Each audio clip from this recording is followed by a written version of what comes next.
All right. Make sure everybody can hear me. Shalom, Israel, with the Israelite School, Universal Practical Knowledge. Started at 1 West 125th Street, Harlem, New York, under Commanding General Yohana. We are not affiliated with any other Israelite group, nor any other Christian organization. All right. So tonight's class is the Lashawan Qadash class. All right. The Lashawan Qadash class, the Hebrew language. All right. Everybody knows that this is a very, very important class, and everyone should know that. All right. You do not want to take this lightly. All right. You want to learn the language. You want to learn the Hebrew language. You want to learn the Lashawan Qadash. This is a part of our culture. This is a part of our heritage. Like, this is a part of the traditions that the Lord passed down to us. Like, this is what makes us Israelites. Like, this is one of the things that makes us the Jews of the Bible. You understand? Like, if you want to consider yourself to be an Israelite, all right, and you want to consider yourself to be a Jew, you're going to have to learn the Hebrew language. You're going to have to know how to speak the Hebrew, know how to speak the Lashawan Qadash, how to structure sentences, how to salute, how to speak Hebrew, read Hebrew, and write Hebrew. All right. Just like when you want to become a priest and officer in the ISUPK, or even a trooper, especially an officer, of course, you're going to have to know the Hebrew. All right. You can't escape not knowing how to speak Hebrew, how to write Hebrew, how to read Hebrew. Like, you're not going to be able to escape it, because that is literally our culture. Like, if you want to become a priest and officer in the school, we are required. Like, that's our job. We are going to be one day required, just like we're doing now. We are required to teach our nation and to teach other so-called Blacks, Hispanics, and Native Americans how to speak the Hebrew language, how to speak the Lashawan Qadash. Like, when Christ returns with the angels, there's going to be bloodshed, there's going to be warfare. But absolutely as well, even then, we're going to be brought back to our culture. That's why the Lord says to prepare the kingdom of heaven. To prepare the kingdom of heaven. Why am I saying this? Because this is one of the steps, right, in preparing the kingdom of heaven. Because in our kingdom, our language is going to be the first language. There is going to be no secondary. You're going to have to learn how to speak Hebrew. All right. So first things first, let's get the alphabet on the board. This is what we were talking about yesterday. All right. But tonight's class is going to be a Hebrew grammar class. All right. We're going to focus on some grammar. All right. And how to properly structure sentences too as well. But we're going to focus on a little bit of grammar when it comes to reading and writing the Hebrew. Okay. When it comes to reading and writing the Hebrew, these are things you're going to be able to pick up and see. All right. Hebrew grammar is something very important to learn. All right. Grammar is something very important because you need to know grammar. All right. Because you want to properly structure sentences and you want to know how to properly read the Hebrew. All right. So with that being said, you want to be very, very, I guess you could say you want to pay very attention to that grammar. All right, pay very close attention to the grammar. You don't want to take it lightly. All right. So let's get it.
All right. So now what we have is the Hebrew alphabet on the board.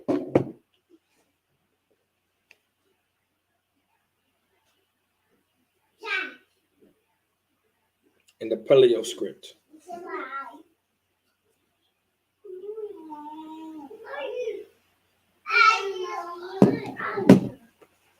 All right, so let's break it down. So remember, in our alphabet, when learning the Hebrew within our alphabet, the first thing you want to do is pay very close attention to the alphabet. When learning our language, you want to focus on the alphabet. And here's why you want to focus on the alphabet. It's literally because our alphabet is how it's going to help you pronounce all of our words. All right. Our alphabet is going to help us being able to pronounce the majority of the words in the Hebrew. Right. So when you're first learning the language, in any language, you want to practice the alphabet. Now, sometimes in the English and Spanish, right? English and Spanish, whatever the case may be, learning the alphabet is good and all, but sometimes it doesn't help you entirely say every last letter or to say every last word in Spanish or in English. All right. In the English language, if you put certain letters together, they make different sounds. Well, in our language, you don't. That's not necessarily the case. It's very easy to put all these letters together, and you're going to remotely get the same sound. It's not like in English, you're going to get 7 different sounds because you put 3 or 4 different letters together. It's not like that. The Hebrew, the Lashawan Qadash, is a consonant language. It's a consonant language, meaning it has a very similar sound. All right. Our letters never had vowels in it. Mislakia. Our alphabet or our language never had vowels within our language. Like because of these fake Israelites not knowing the history of the Lashawan Qadash, and because of our oppressor especially not being able to understand our language, they created a system in order to create words in the Hebrew by putting like dots and dashes in between and on our characters or on our letters, and by that you were able to create a vowel system which is called matrix lectionis, and then those dots are called the nakud. All right, that's how you're able to create. That's how you get that Badashi, Alehim, Elohim, like all that type of stuff, right? That's that Yiddish. That's we call that fake Hebrew. This is what the real Hebrew and the real Lashawan Qadash actually looks like. This is what it would sound like historically too. Like this is more historically accurate when it comes to learning the Lashawan Qadash and the Hebrew. So you have your your ba, your ga, your da, your ha, your wa, your za, your cha, your ta. Then you got your ya, your ka, your la, your ma, your na, your sa, your I, your pa, your taza. Then you have your qua, your ra, your sha, and your tha. All right. So it goes a, ba, ga, da, ha, wa, za, ha, ta, ya, ka, la, ma, na, sa, I, pa, taza, qua, ra, sha, and tha. All right. So you want to be able to practice the alphabet because it's going to help you be able to pronounce a lot of our words. All right. The majority of our words. You want to make sure. You want to for sure make sure that. All right.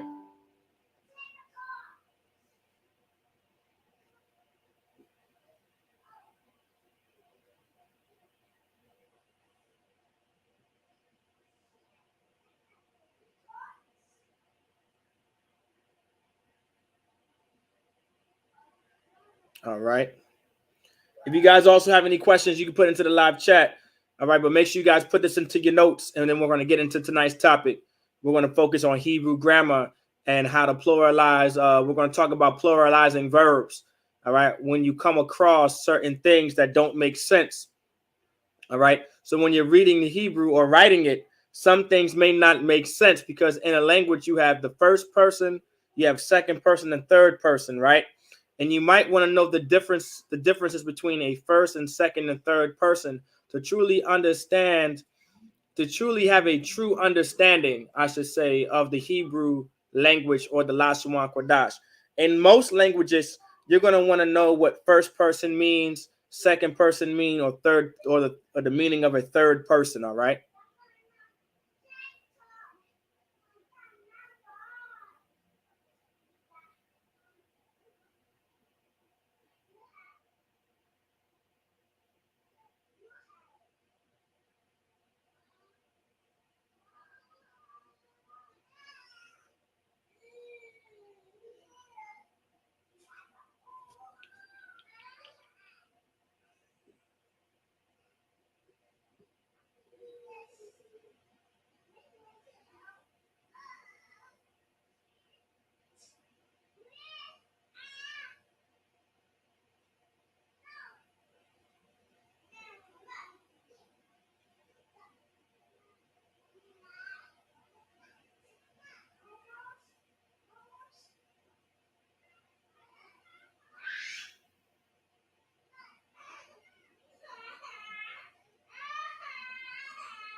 All right.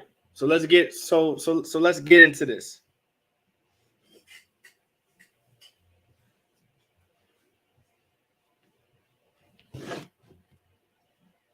All right. So make sure you guys put this down. All right.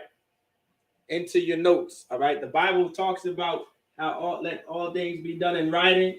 It's very good to put things into your notes. It's very good to take notes. All right. Some brothers and sisters may have photographic memory. I'm not really one of them. Sometimes I want to believe that I do, but I don't. So I like to take notes. I don't have a terrible memory, but over time, you're not going to be able to remember everything. So that's why things are written down. Because over time, your mind, sometimes your mind goes through changes.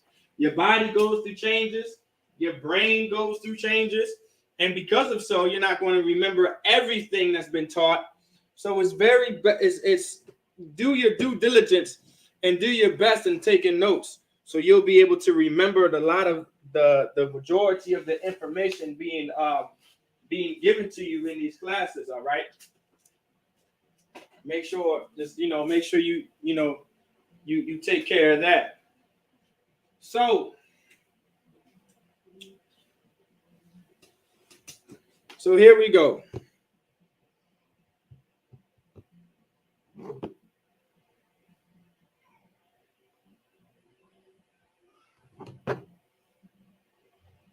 So now remember, let me see. Let me get this.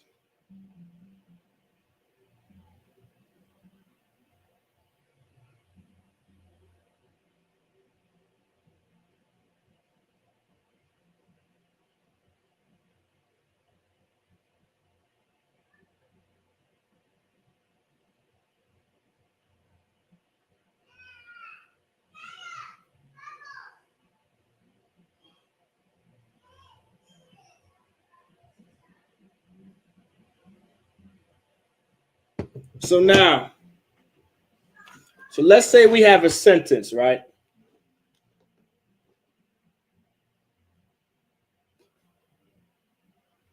Let me see. Let me see.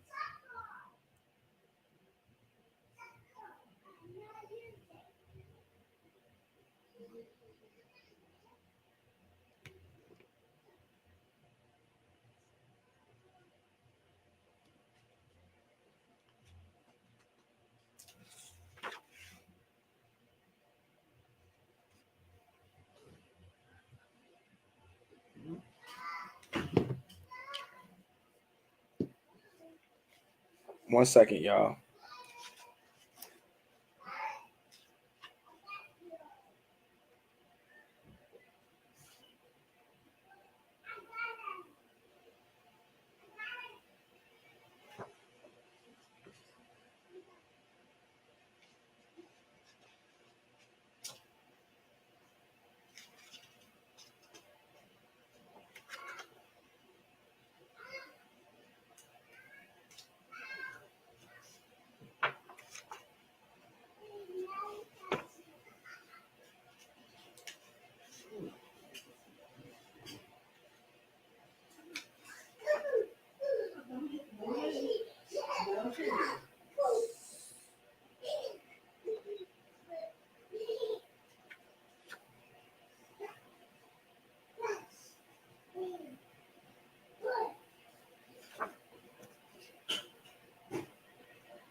Okay, Khan, Salakia. All right, back. So we about to be back on it, Salakia. Okay, so we're gonna talk about Hebrew grammar. So we're gonna be talking about Hebrew grammar. All right, and specifically, we're going to get in the process of understanding certain terminology. You want to know certain terminology and have an understanding of what things are and what things aren't. Like if you're not familiar with certain terminology, a lot of this may be kind of confusing. And so I'm going to kind of unconfuse you guys real quick. So to get the definition of some things, all right?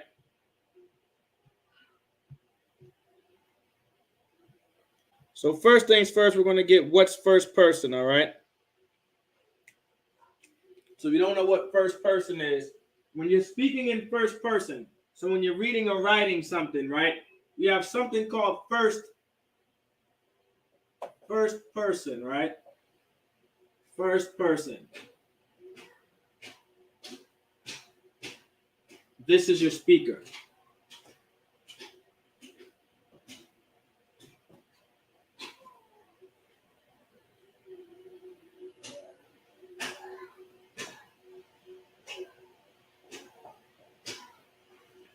So first person is the actual speaker.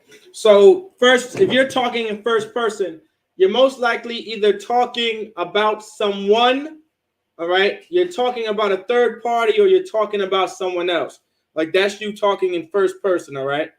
Like that's the speaker itself, okay?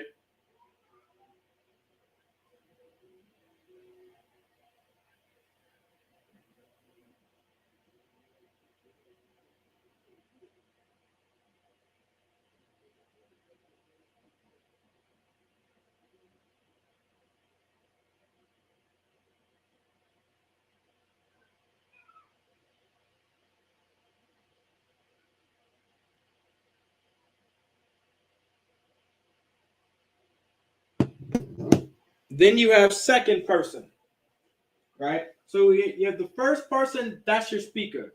That's your speaker, right? Then you have second person.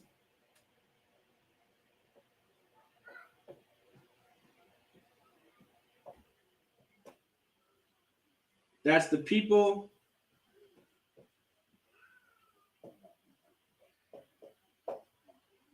being addressed.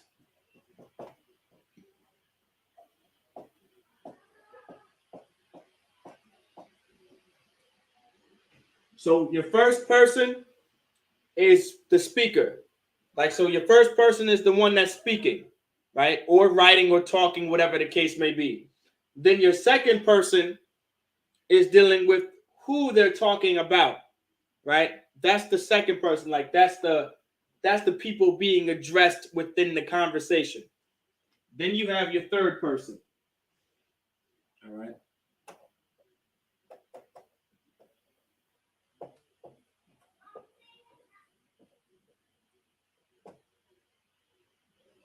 All right. And your third person is neither the speaker, neither the people being addressed. All right.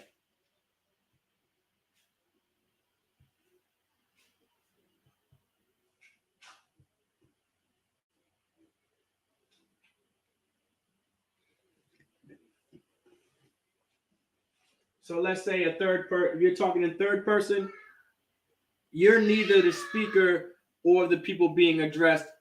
Let's say you are the narrator. Let me just make sure I spell that word correctly. All right.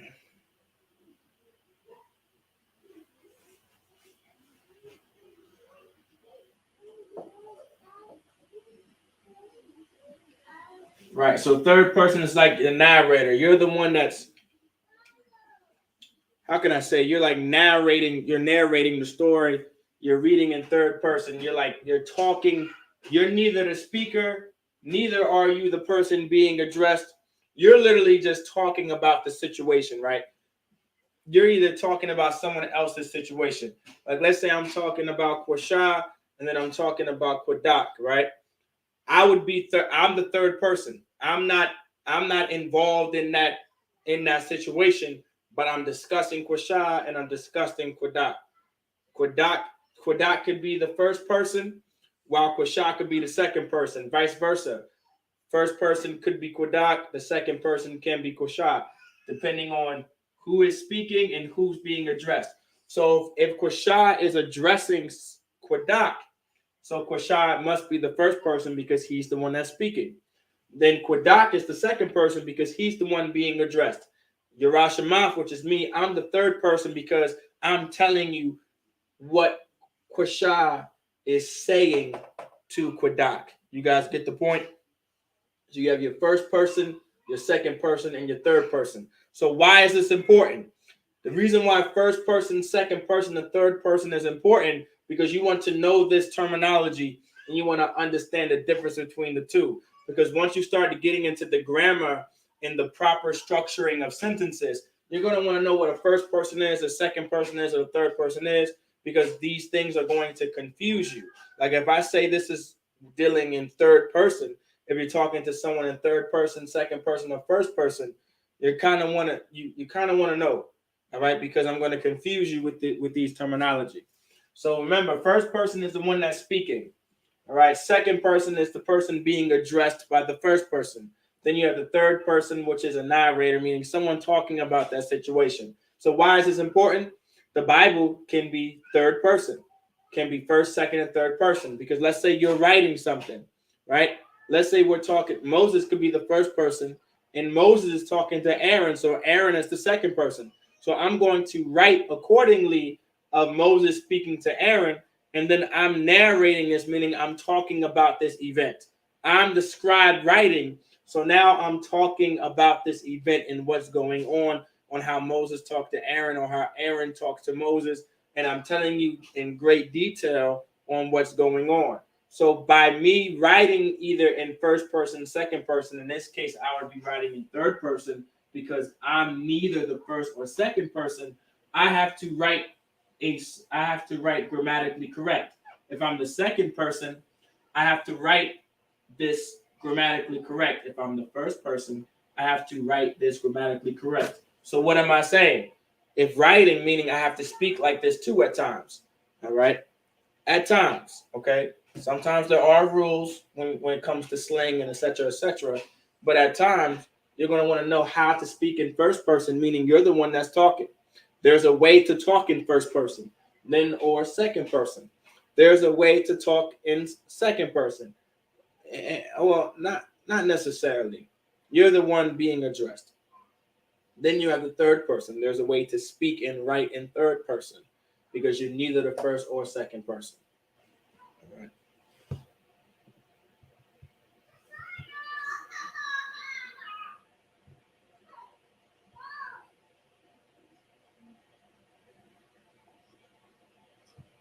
Let me know if you guys are tracking.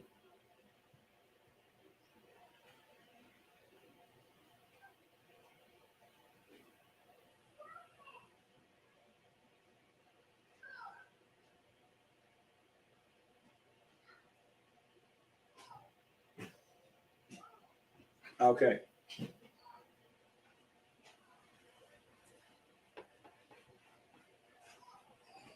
Now you're going to understand a little bit of vocabulary.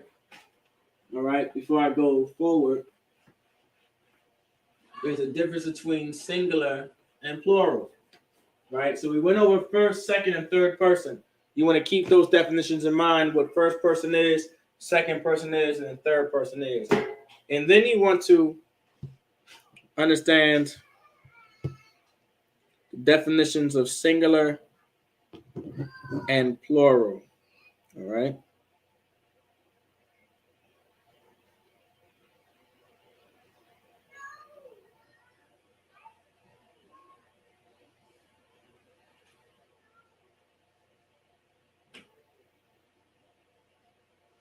So now you have a singular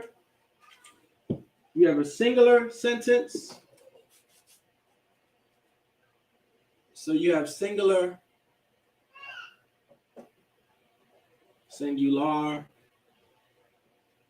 and you have plural. Singular meaning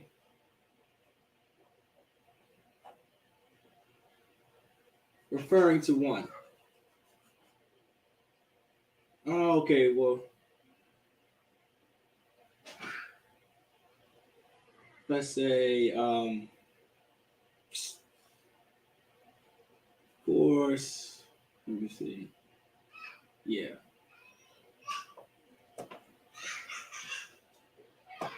So yeah, just say just one, singular. Then plural, right? More than one.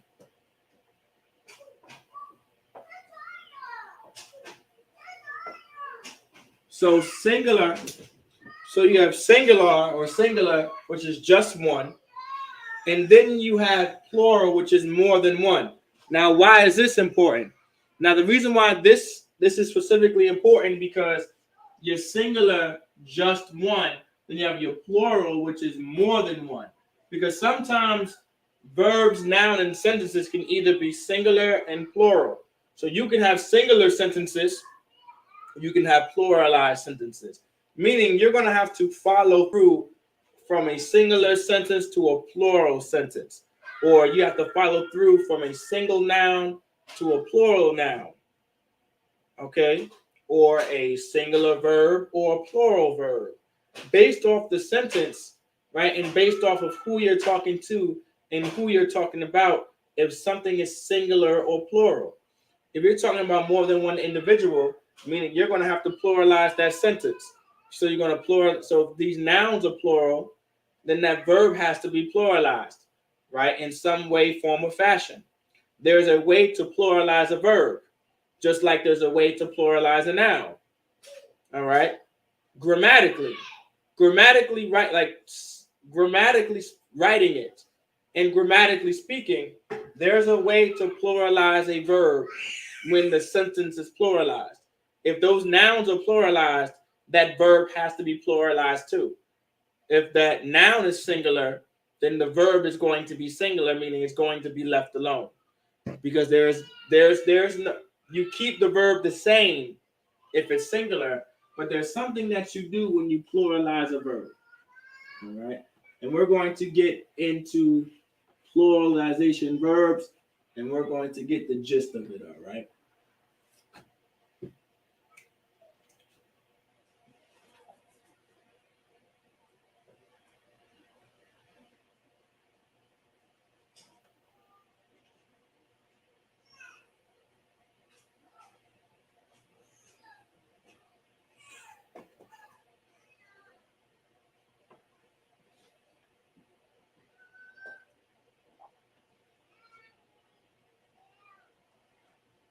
So pluralized verbs. If you guys have any questions, make sure you put it into the live chat too as well.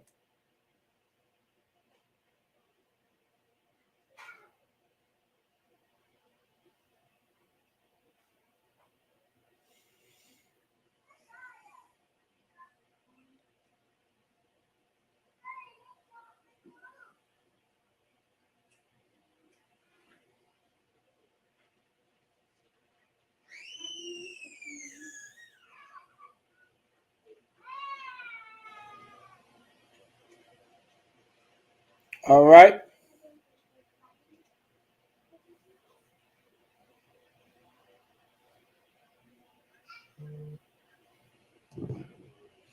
So let's get a sentence right here. So I'm gonna write a sentence down in the Hebrew. All right.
sit down.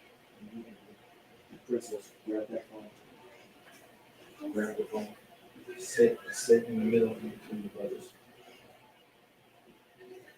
No one grabs the phone but you. All right.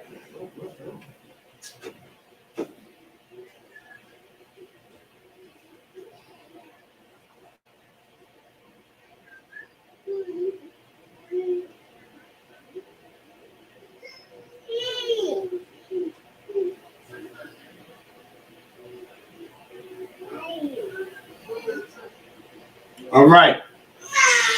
So now we have a sentence. We have a sentence on the board. All right. Salaki, none of that. No more of that. You heard me? That's enough of that. So now we have a sentence on the board. All right. And so I'm gonna say it to you. All right. And of course, you guys are gonna follow along. All right. So actually, let me put the Lord's name a little lower so I can give you guys some characters there. All right.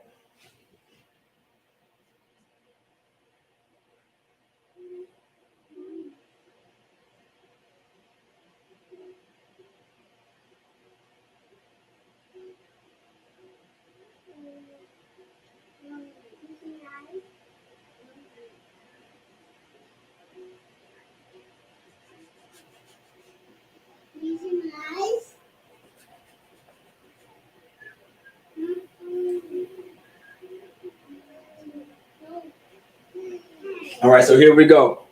So right now we have Waya Daiwa by Yashamya Yahweh.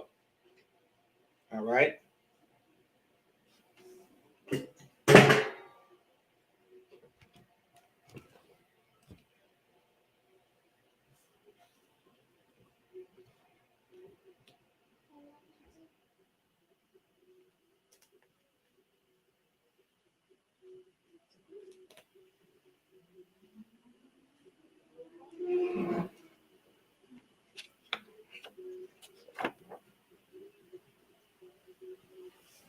All right.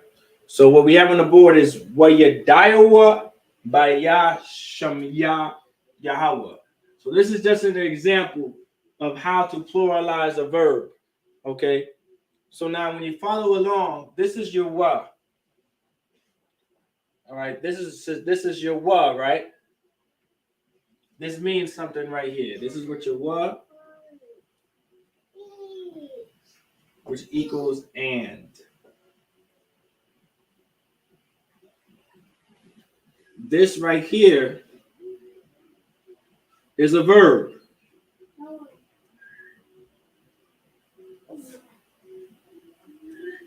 This is a verb,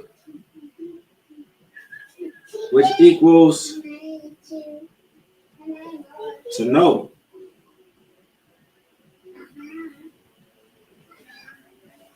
So this is your wa, which is and.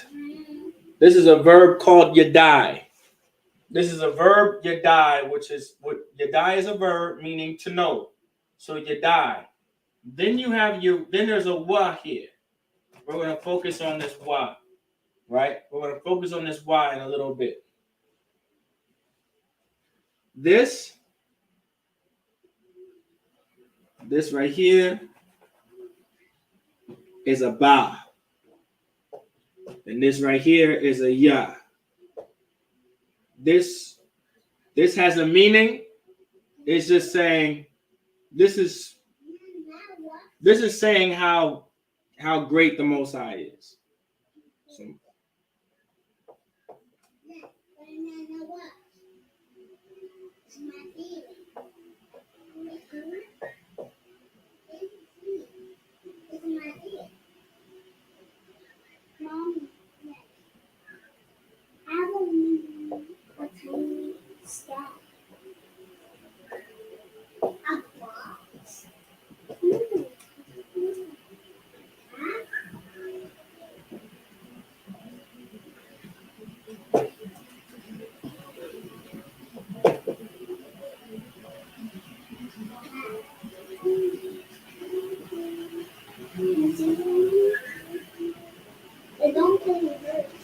Okay. So now you have what your dawa baya. So this is what your ba looks like. This is what your ya looks like. Baya is just like it's not like an actual word, but it has a meaning because you in some sentences before the Lord's name or saying the Most High's name or a sentence about the Most High, since this is a sentence about the Most High, you'll see baya there. You'll see a baya there, which is just referring to how great the Most High is. It's just you within a sentence recognizing how omnipotent or how great the Most High is because of because of who He is and what He has done for the children of Israel. So this is what the meaning of baya is. Then you have shamya. Right? You have sham, which is name. My phone has a big screen. Then you have your ya, which equals my. The things are all red there. So shamya meaning my name. So and to know my name. So now this is saying and to know how great my name, and whose name is talking? This is the Lord's name, which is Yahweh in the Hebrew. All right.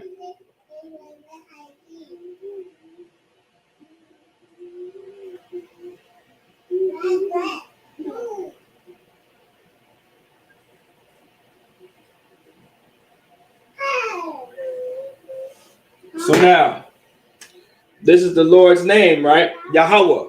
Yahweh is the Lord's name. So I want you guys to pay very close attention to what I'm going to be breaking down on how to understand how to pluralize verbs. Okay. So now you're wondering what makes this what makes this a pluralized sentence? Okay. This is the Lord. Okay, remember, you have your first person, you have your second person, then you have your third person. So in this case, right, we're gonna put it into two perspectives, right? This is the Lord speaking, right? This is the Lord speaking, but this is someone else saying it. So we're gonna put it into context. This is the Lord saying that to know His name, right? To just know His name. The Lord is talking about to say just to know His name. But let's say Moses is saying this, meaning this is being said in third person. But of course, the Lord is talking to someone, right? And anybody online, can anybody guess who the Lord would be saying this to? So now remember, this is talking about pluralized verbs. So we're talking about a sentence being pluralized. So He can't just be talking to one person. The Lord can't be talking to just one person, because if that was the case, this would be singular, right? This sentence would be singular, and that wa right there would not exist, right? If this was a singular sentence, right, I would erase this wa here, right? If this was a singular sentence and the Lord was only talking to one person, which would be singular, right? And even if I'm talking in the third person, or let's say Moses is talking in the third person, or Joshua, Ezekiel, or whoever it may be, right, is talking in third person, meaning he's the one narrating the story, or he's the narrator. He's neither the speaker or the person being addressed, right? So no matter what, this would still be a singular sentence, right? Because he's not addressing, he must be only addressing either Moses alone, or he could be addressing Zechariah alone, or Isaiah alone, meaning he must be addressing one person. Even though I'm the one narrating the sentence being said, or what was being said, the Lord is only addressing one person, meaning he's only addressing a person to know his name. All right, to know his name. But now, so you would leave where you died. You see that verb, you died? You would leave it alone. Your died would stay the same if it's singular. Nothing would change. Yadai meaning to know. Yadai is the verb meaning to know. So and to know, what meaning and, Yadai meaning to know, Bayasham Ya Yahweh, right? So what Yadai Bayasham Ya Yahweh, this is a singular sentence. How do I know this is a singular sentence? Because the verb itself is not pluralized. There's nothing signifying that this sentence is plural, meaning it has to be singular, meaning someone is talking to just one person. But now let's say you were saying this to many people and you are addressing many people. You would have to pluralize this. This verb has to be pluralized because let's say you're saying this or you're asking this. It doesn't matter if you're making a statement. It doesn't matter if you're asking a question, right? The verb has to be pluralized because you're speaking to more than one person. So to backtrack, if you're only talking to one person or you're talking about one person, right? The verb doesn't have to be pluralized, meaning nothing changes to it. The root word is always going to be Yadai, right? It's always going to be Yadai. Now, okay, but let's say you're addressing more than one person. To pluralize a verb, you add a wa at the end of it. You add a wa at the end of this verb. So you have wa Yadai wa by Yasham Ya Yahweh. So now this is the Most High addressing more than one person, meaning this is either talking about more than one person or someone is addressing more than one person, whatever the case may be. Because this is addressing or talking to more than one person, the verb has to be pluralized. So what Yadayawa by Yasham Ya Yahweh. So that wa right there. Let me see if I can. I can't write anymore. So that wa at the end of that verb signifies pluralization.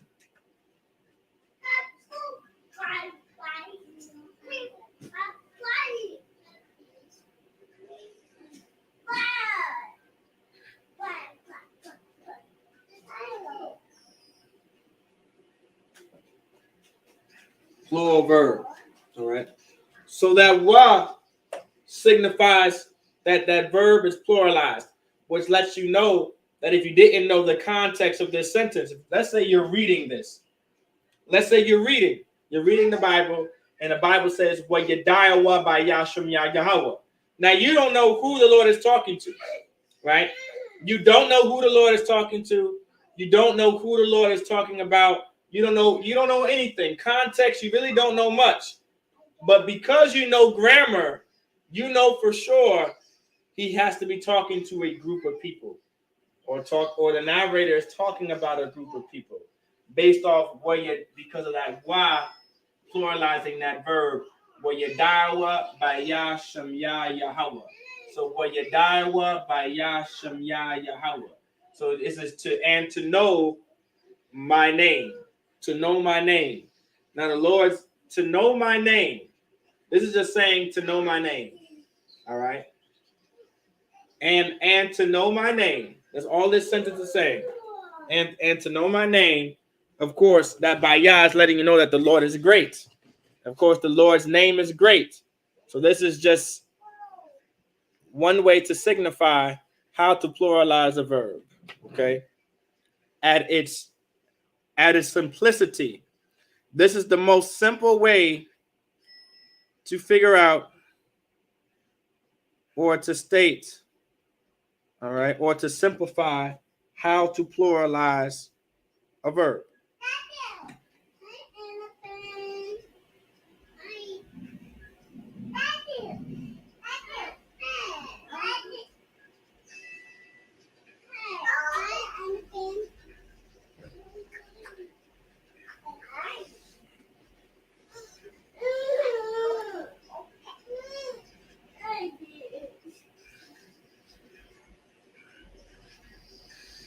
Princess, turn that down. Okay. So this is the most simple way to show you how to pluralize a verb. you put a wa at the end of the verb to pluralize it. So now at a simple form, wa yadaiwa baya shamya Yahweh. And to know, right? And to know my name.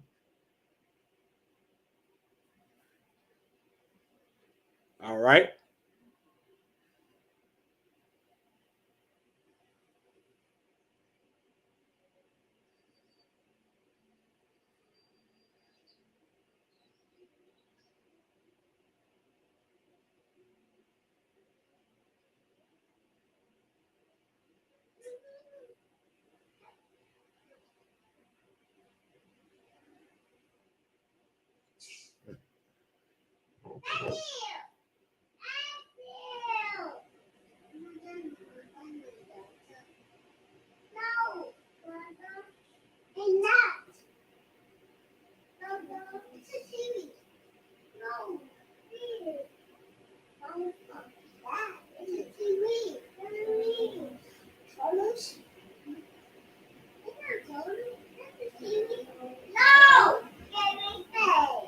All right.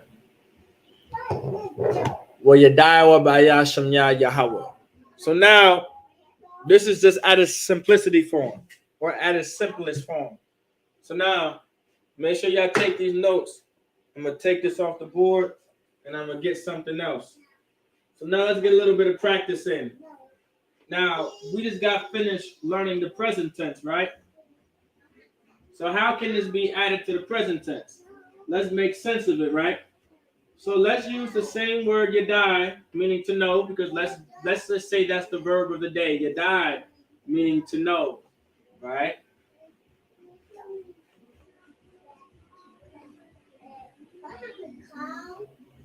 So yadai meaning to know.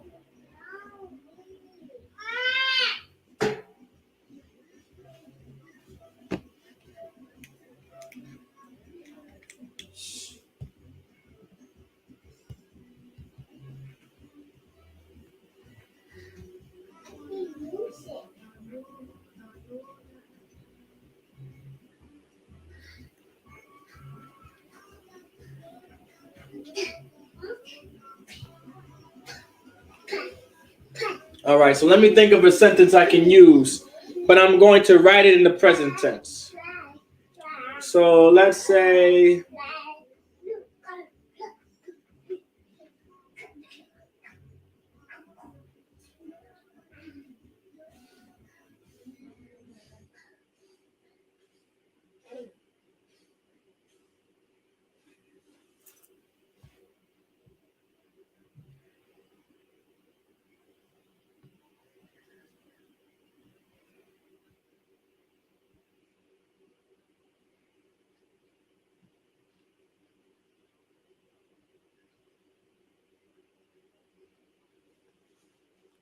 so we'll get a sentence like this.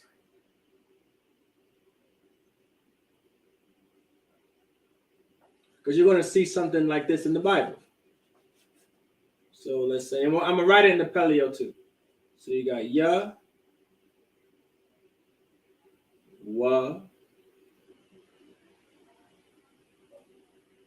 die, right? So you got ya would die, yum,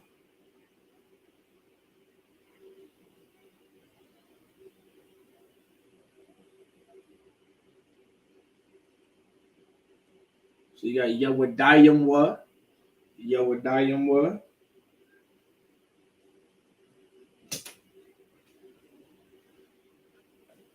Let's see.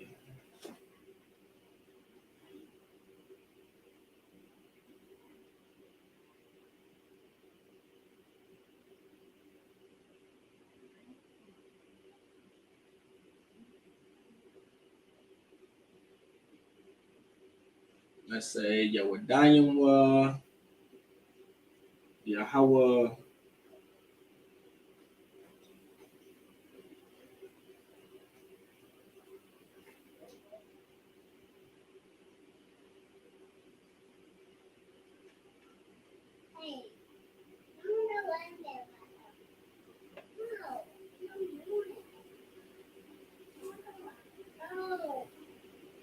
Yeah, Yewadayim. Let's see.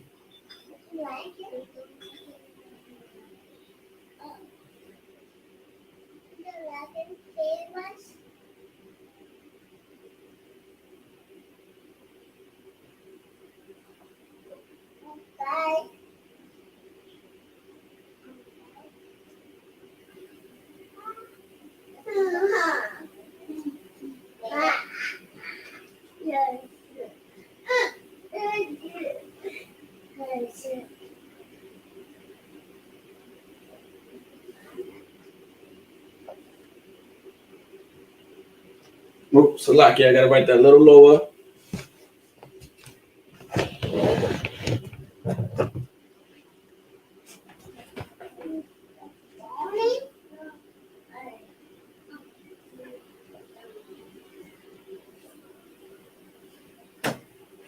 A little bigger. Below.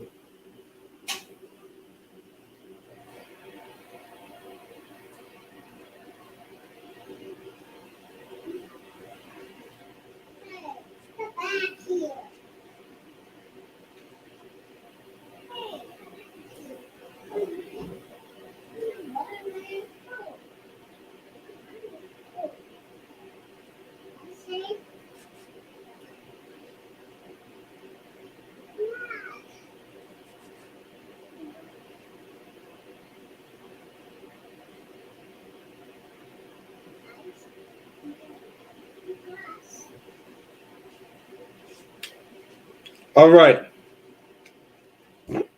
So here we go. So we have on the board is Yawadayimwa. So we have Yawadayimwa Alahayim Shamwa Yahweh. All right. So that's the sentence we have on the board. Of course, we're going to get the meaning of it later. But this is a more advanced example of a sentence being in a verb being pluralized, but in the present tense. So this is the present tense. I'm gonna write that at the bottom, probably underneath here. This is the present tense. Present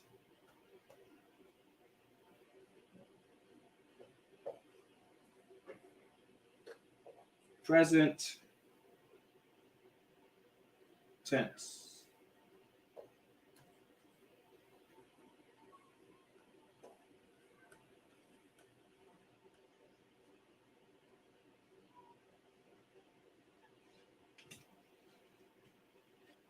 All right, so at the bottom you see present tense. All right.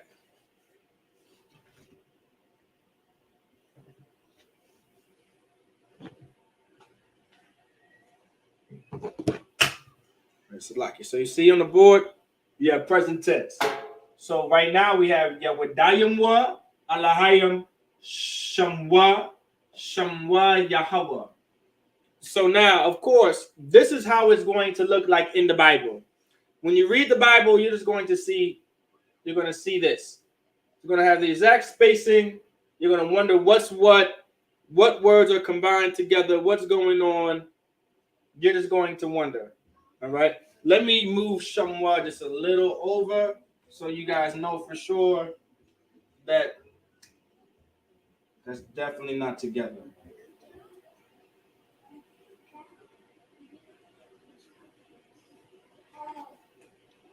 All right. So you have Shamwa.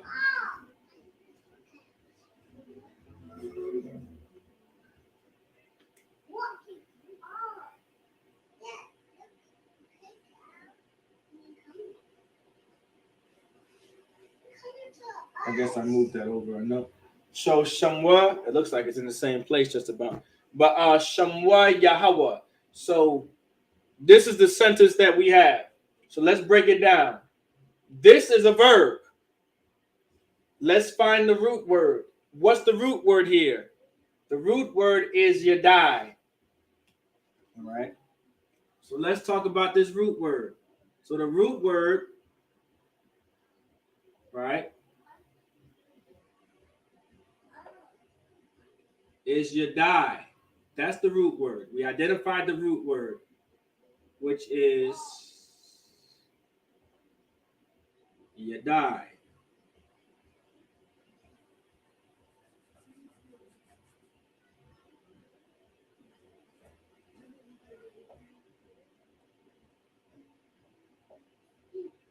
which means to know.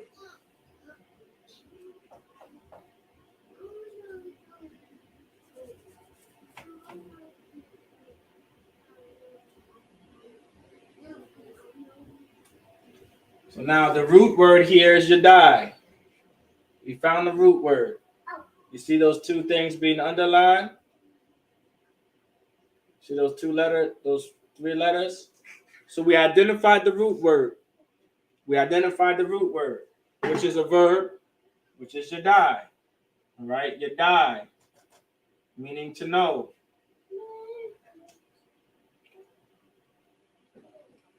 All right. This wa right here. This wa right here. Let me see.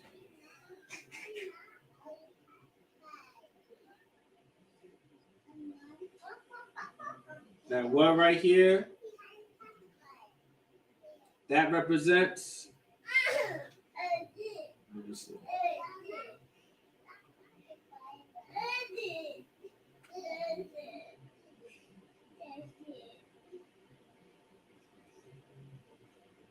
Present tense.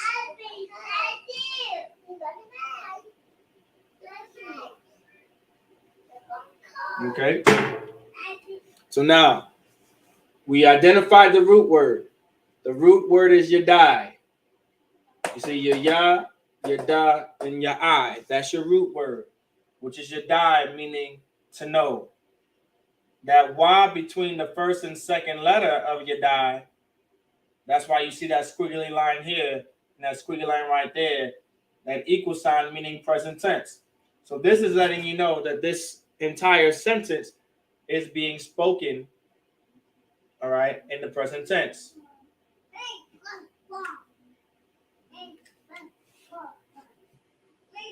This right here as well is letting you know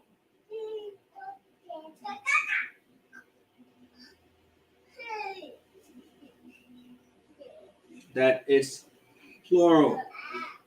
Well, it's talking about they.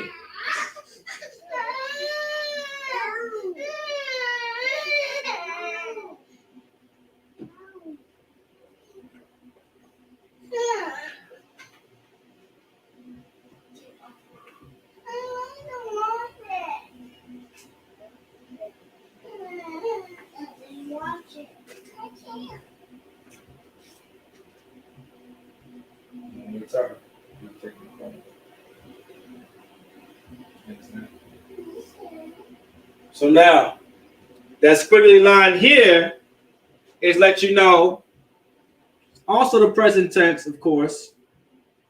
All right. It's also the present tense.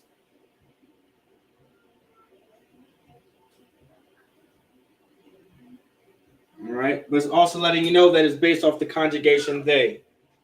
Okay. So it's still the present tense. This still means present tense. And that yum is letting you know that it's conjugated based off of the subject pronoun they. Remember, the rule in the present tense is that wa is always going to be between the first and second letter. That's always going to be the rule. But now, because this is talking to more than one person or talking about more than one person, okay? Well, this is talking about more than one person, okay? This right here, this verb, yawadayim, is letting you know that I'm talking about more than one person because I'm talking about they. All right. So you have they. All right. Yawadayim. Yawadayim. Meaning they know. Right. Now that wa is pluralizing the verb to let you know that this is being spoken to more than one person. This is being said to more than one person. All right. So this right here lets you know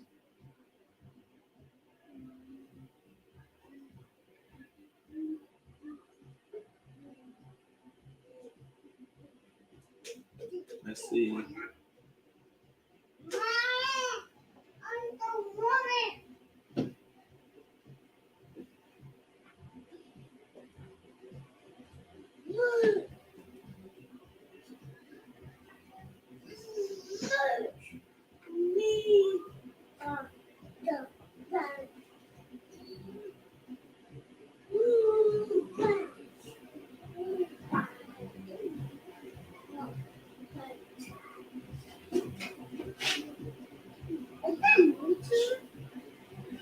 Okay, so let's break it down.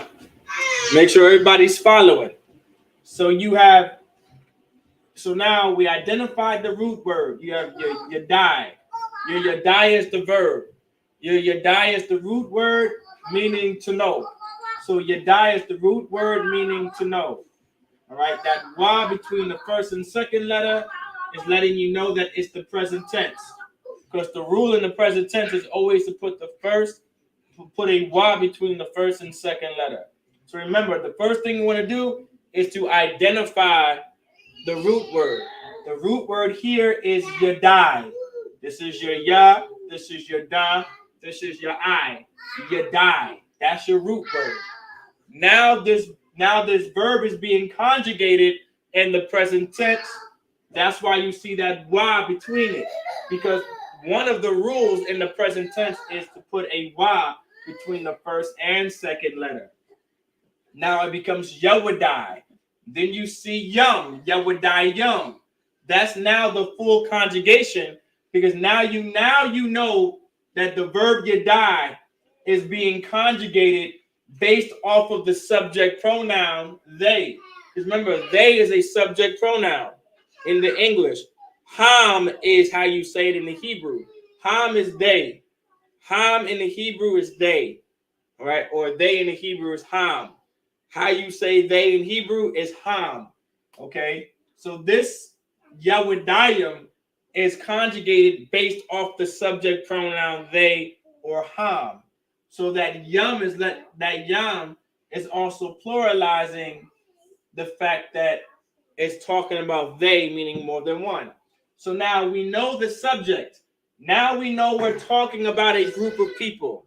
Whoever the they is, it doesn't matter who the they is. Now we know we're talking about a group of people based off of the conjugation of the verb yadai, which is yawadayim. But now you have this wa at the end of it. You have yawadayim wa, yawadayim wa. So why is it yawadayim wa? Well, that wa means something. So that wa at the end of yawadayim, that wa signifies that that's pluralizing the verb. Pluralizing the verb is letting you know that the sentence is pluralized by the simple fact that it's being spoken to a group of people. Meaning, I'm not talking to just one person, I'm talking to many people. So how do I let you know I'm talking to many people? Or I'm addressing many people, right? Or I'm just talking about many people. I'm talking to many people. I add a wa at the end, right? Meaning I'm literally in third person saying this to a group of people, right? I'm saying this to a group of people. I'm writing it to a group of people, right? I'm addressing it as wa. That pluralizes the sentence to let you know that there's more than one person I am speaking to. I'm not just speaking to one person, I'm speaking to many people about a lot of people, because that's the thing, right? So that wa is letting you know that I'm speaking to more than one person. So now this is a pluralized sentence because you pluralize the verb. And that's what that wa is grammar. That wa is grammar. That wa is going to go behind when that wa is behind a verb, because you're going to have to figure that out. If that wa is at the end of a verb, that's grammar letting you know that this is being spoken to more than one person. So yawadayim wa, that wa is grammar letting you know that it's being spoken to more than one person. You pluralize that verb. Yawadayim wa alahayim. So now you have alahayim, right?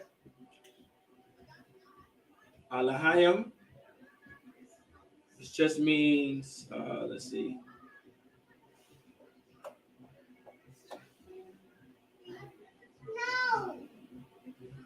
So alahayim.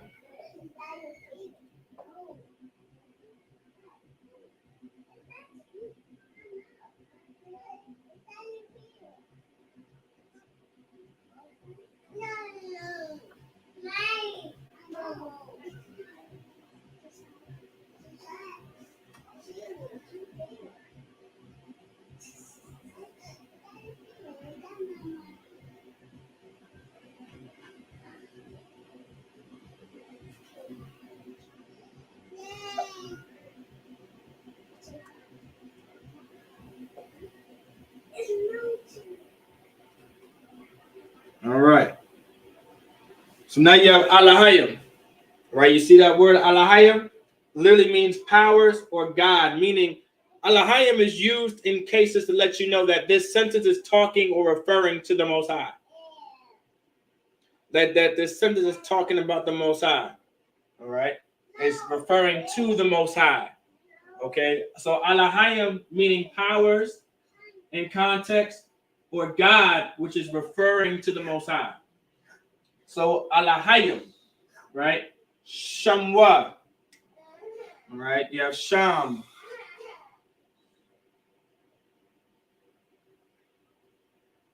Which equals name. So you have Sham. You have Sham, which equals name. All right? Which equals name. Then you have Yahweh. Now, because this is now remember, this is a noun. Sham, which is a name, person, place, or thing. This is a noun. Okay? So you have a wa that's at the end of a noun, which means this is a possessive, that's a possessive pronoun. Because it's coming after a noun, this is how you know, grammatically speaking, this is a possessive pronoun. All right?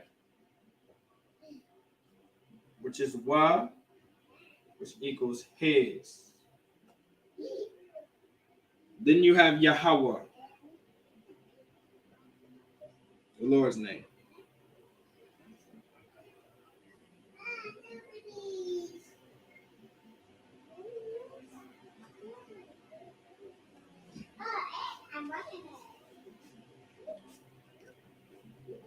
So now, let's break it down. Let me see. Okay, you guys can pretty much see on the board, Most High in Christ. So let's track it. Let's break it down. So the first step was, I'm going to say it one more time so everybody understands. The first step was you establish your root word. You look for the root word. We found it. Your ya, your da, and your I, you put it together. It's called yadai. Yadai meaning to know. All right?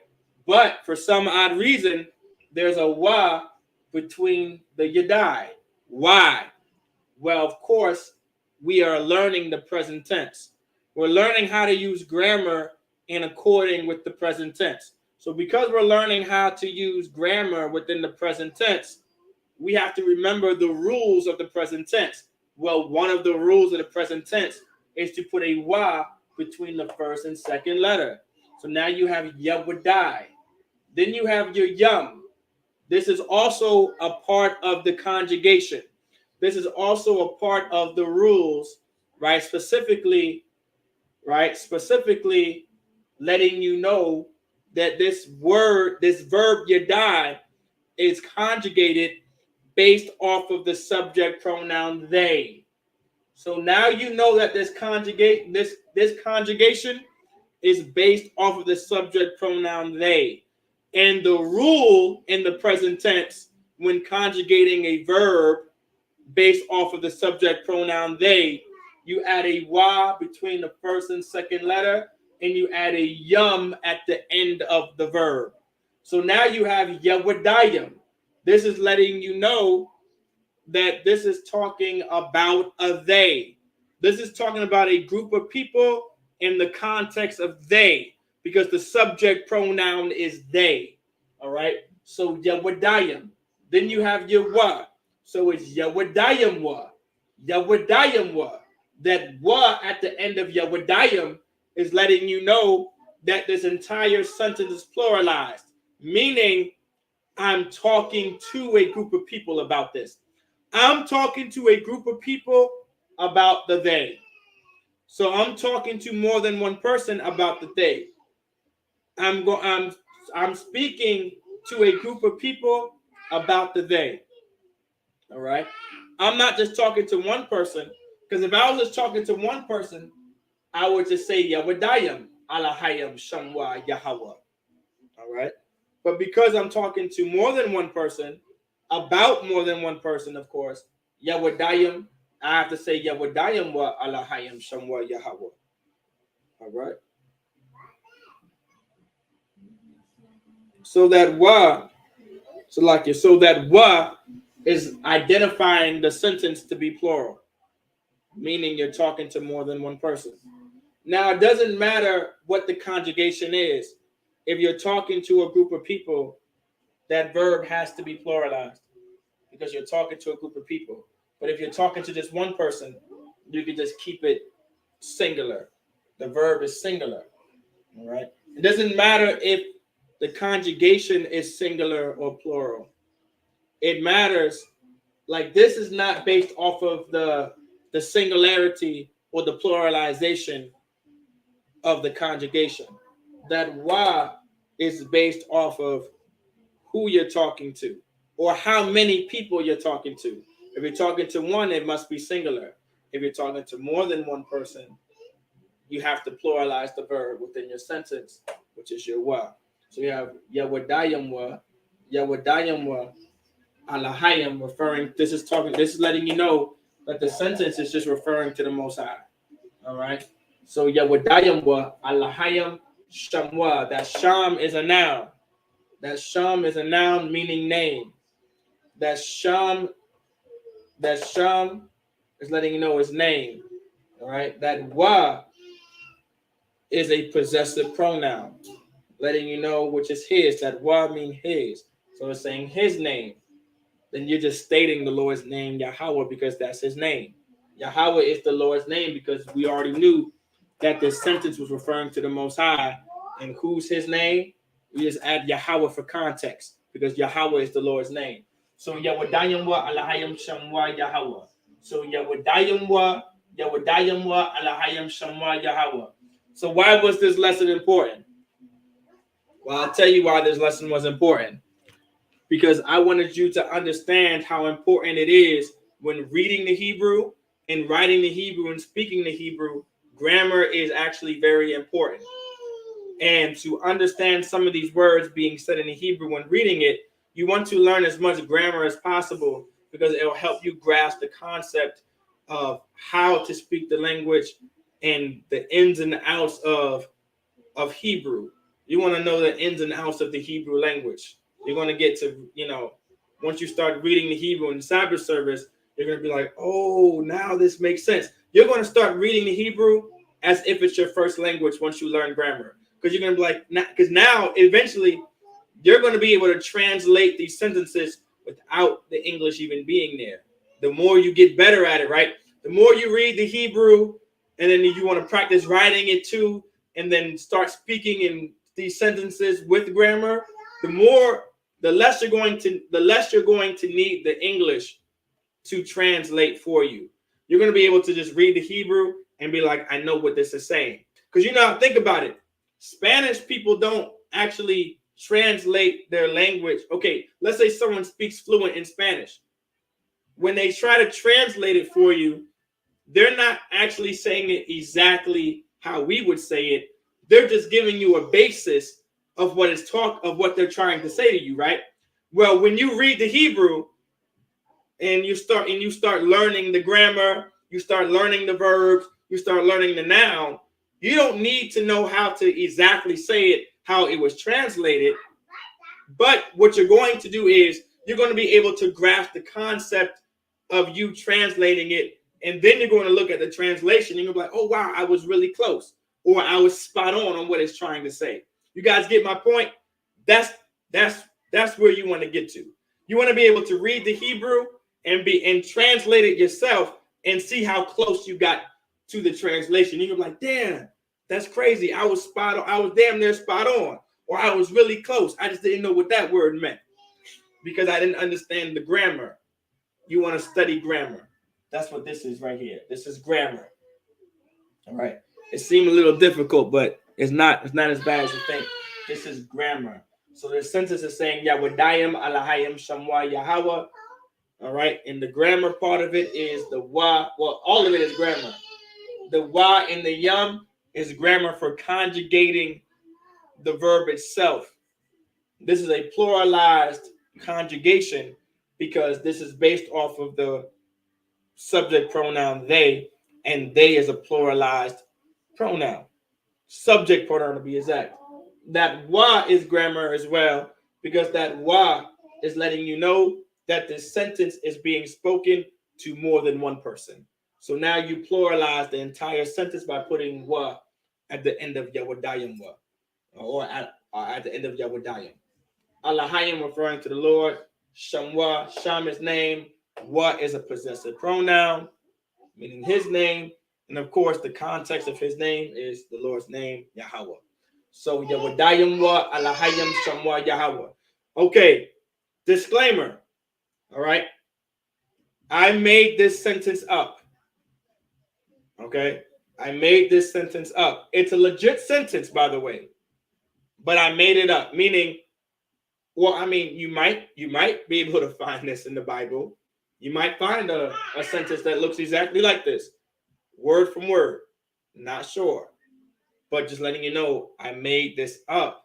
So I can't tell you what scripture I got this from. This is just something that I made up.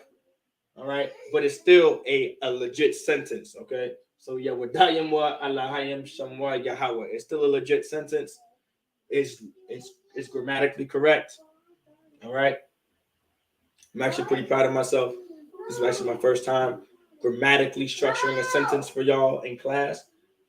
So we all came a long way. Most High in Christ. All right. Yawadayim wa Allahayim Shamwa Yahweh. All right. With that, I say Amajim, which means to stand. We're going to give a courteous salute to the brothers. All right. Oh, we got a question, Salakia. Okay, what's the difference between Yahweh and Yahweh Shai? Good question. Yahweh is the Lord's name, right? Yahweh Shai is the name of Christ. Okay, so now to give you to get you to understand, the Lord is the Lord, right? The Most High is the Most High, but Christ is Christ. They're not the same, right? They're not the same. Christ is Christ, the Most High is the Most High. All right. Because of the Christian church, we think God is Christ. Well, we think Christ is God and God is Christ and all this type of stuff. But that's not true according to the Bible. God is God, Christ is Christ. So Yahweh is the Lord's name, while Yahweh Shai is the name of Christ. Let me know if that answered your question. Most High in Christ. Okay. Ayanda bar. Ayanda bar. Most High in Christ. Okay. Any more questions? Most High in Christ. Any other questions before I close it out?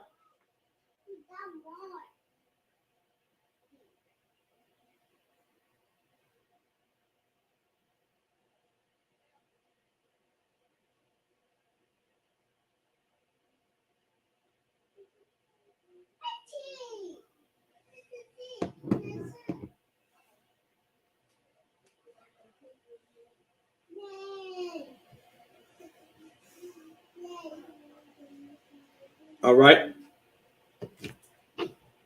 Imagine, which means to stand. We're going to go ahead and close it out.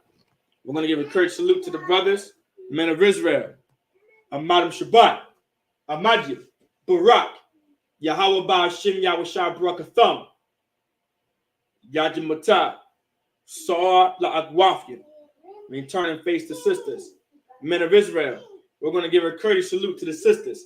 Men of Israel. Amadim Shabbat. Imagine. Barak. Yahweh Shamar Alathan Ba'ashim Yahushua. Yajim Matah. With that, class dismissed.